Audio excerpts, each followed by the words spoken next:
ခေခါကကြီးမားတင်တဲ့ချွချင်တဲ့ဘွယ်ရှိသောဂေဒါယအမည်ရှိကျေးမင်းသည်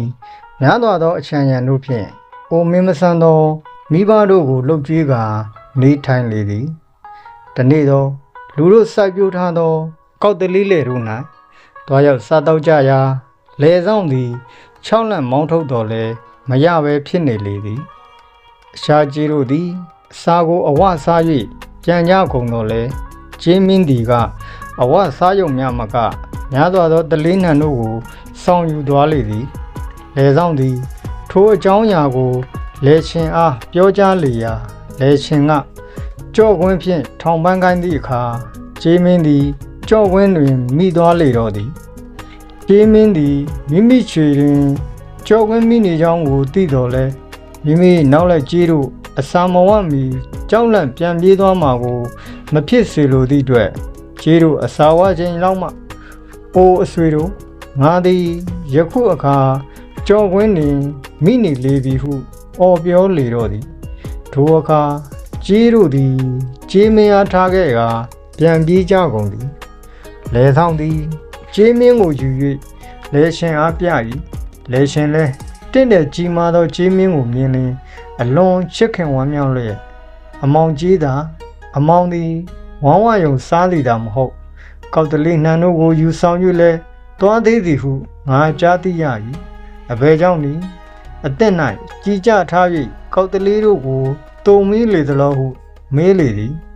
ထိုအခါကျေးမင်းကအရှင်ငါသည်စူးစောင်း၍တုံမီးသည်မဟုတ်ပါထို့သို့အပိုဆောင်ယူသွားသည်မှာအချက်၃ချက်ရှိပါသည်၎င်းတို့ကကျွေးမိဟောင်းကိုလည်းဆက်ရ၏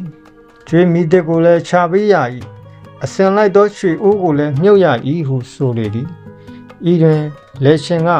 အမောင်ကြီးသာသင်ဆိုသောအချက်၃ချက်၏အဓိပ္ပာယ်ကိုရှင်းမအောင်လို့ဟုဆိုလေသည်ထိုအခါကျေးမင်းကငါ၌အိုမင်းမဆန်းသောအမိဖတို့သည်ရှိကုန်၏၎င်းတို့ကိုပြန်၍လှုပ်ကြွေးခြင်းဖြင့်ကျေးဇူးပြန်ဆက်ရ၏ဤသည်မှာအမိဖတို့၏ကျွေးမိဟောင်းကိုဆက်တည်မိ၏ငါ၌အရွယ်မရောက်သေးသောကျေးသားငယ်တို့သည်ရှိကုန်၏ထိုသားငယ်တို့အားလှုပ်ကြွေးရခြင်းသည်နောင်အခါ၌ထိုသားတို့ကကျွေးမွေးတုံ့ပြန်မည်ဖြစ်၍ကျွေးမိတဲ့ကိုချပေးသည်မည်၏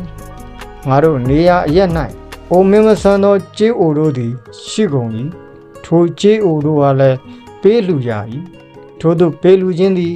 အစင်လိုက်သောခြေအိုးကိုမြုပ်တည်မိ၏ဟုဆိုပေသည်လေရှင်ယောက်ျားလည်းဂျေမီစကားကိုကြားသိရသည့်အခါမှာအတိုင်းထက်အလွန်နှစ်သက်ကြည်ညိုလျက်ဂေဒါယဂျေမင်းအားချစ်ပယ်ချီသောလေကိုပေးလူကသင်အလိုရှိတိုင်းစားတော့ပါဟုပြောက